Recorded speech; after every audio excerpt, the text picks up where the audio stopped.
Alright, the source for 8countnews.com is here with the ultimate fighter, lightweight contender, the Filipino Assassin, Phillipe Nover. Hey, Phillipe, thanks for taking time out to do this interview. thank you. It's a pleasure, man. So, how are you doing, man? How's training? Training is good, man. I'm really pushing the pace. I never really trained so much, and gave up nursing like this. It's like such a full-time position, and I love it. This is what I asked for. I want to be a full-time fighter, and that's what I'm doing right now. Awesome. Tell us how you got into mixed martial arts and how you got into the Ultimate Fighter show. It was basically a really long journey. Well, first off, I started training under Ralph Mitchell in a school called Universal Defense Systems, and that was around age 9 or 10. And it was more of a traditional arts that I trained. More of like we did kung fu, we did even more of a point sparring type tournaments. And from that point, I had my first Muay Thai fight, I believe, like amateur Muay Thai, I believe around age 16. And I really liked the ring atmosphere. I really liked the continuous contact. And then my training partner Nardu had a few MMA fights, and I said, this is something I could get involved in. And then I started training some jiu-jitsu and got my ground game better. And then I started fighting pro since '03. And then I tried out for the Ultimate Fighter about 3 times, and then the third try I finally got on season 8, and it's a blessing that I got on. Yeah, and sweet. Get on the other seasons. Yeah, awesome. And for those who haven't seen you fight, can you describe to us your fighting style and what do you think sets you apart from all the other MMA fighters out there? I would definitely say that people have told me that my fighting style is very adaptive, and I pretty much am comfortable in all ranges. So I'm comfortable on the ground. I have my brown belt in jiu-jitsu. I'm comfortable in the clinch because I have about 14 or 15 years of Muay Thai. Comfortable stand-up. I'm really good in all territories, and I punch with pretty heavy hands. All my strikes are pretty heavy, so people really enjoy that, and I'm glad. I really train hard, and I think what separates me is probably also my power from the average 155er. I'm a lot more stronger. I used to fight at 185, and I used to fight at 170, and the first time I ever fought at 155 was actually on the show. Wow, that's interesting. Well, that's one of the reasons why I also passed out, because I never really cut that much.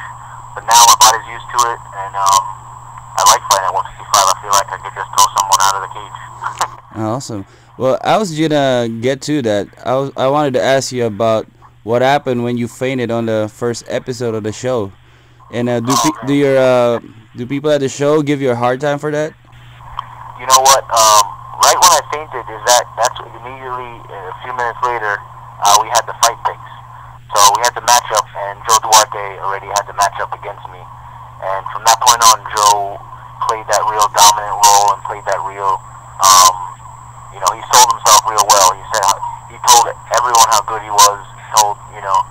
Everyone expected him that he was just this stud, and which he is. I mean, he's a really tough fighter, and and I had to play that really that submissive role, quiet and nervous kind of guy. And I only changed when they called my name out, and it was my time to fight. I flipped the switch, and I knew that, it's do or die for me. If Joe Duarte was going to beat me, he was going to have to kill me. Yeah, and that was an awesome performance, man. Thank you. So I found out that you're also a registered nurse in the emergency room. Can you tell us how you find time and still train and still be a regular nurse also? It was a really tough balance, and I remember always coming into work all beat up and bruises and stuff, and I walk around with an ice pack all over myself. My coworkers are like, "What the heck is wrong with you?" And I'm like, "Oh, I just did some sparring today." But the 3 12-hour tour is good because you could pretty much train 3 or 4 days out of the week, and also I even train on the days that I'm working because I could train at work. I do my conditioning sometimes at work. If it's 3 o'clock in the morning, because I do 12-hour night tours on my break, at 3 in the morning I might be running the steps, or I might be running on the treadmill, or doing like 30, 40 minutes of hard conditioning. Then I shower in the locker room, and I go right back to work with my scrubs.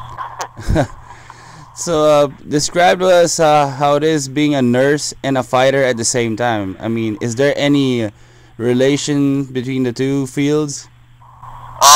You know what?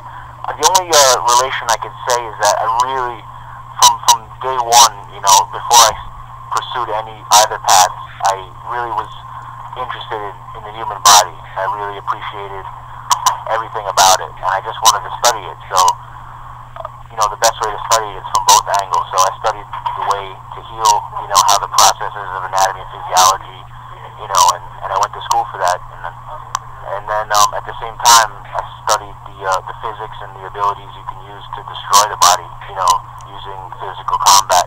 Yeah. So I guess that's the unity involved in it. I really appreciate the human body, and I like to test it. I like to test it in the when I train, and I like to test it in the cage, test myself. Do you think that it gives you an edge that you have this nursing background, this knowledge about the human body and all that when you step in the octagon?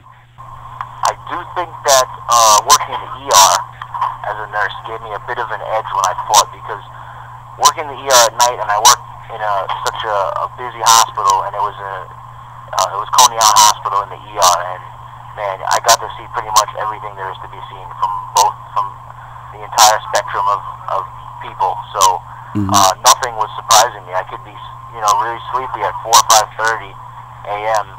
and anything could come in from a stab wound or anything, blood and gore and guts, and you just got to be on your toes. You have no emotion, and you just got to work and try to save that person. So at the same time, when you're in the cage, you're just a machine, just like that. You just got to work. Yeah. You get what you were trained to do. You do what you're trained to do. Just if you were to save someone, or if you were to hurt someone. Yeah. So it's safe to say that you got the nerves of steel now. Like nothing phases you. I really think nothing phases me. That's definitely true. I got nerves of steel. I guess Dana White, when he announced that I was in the, this is it, and then it hit me, I fainted from that. But from that point on,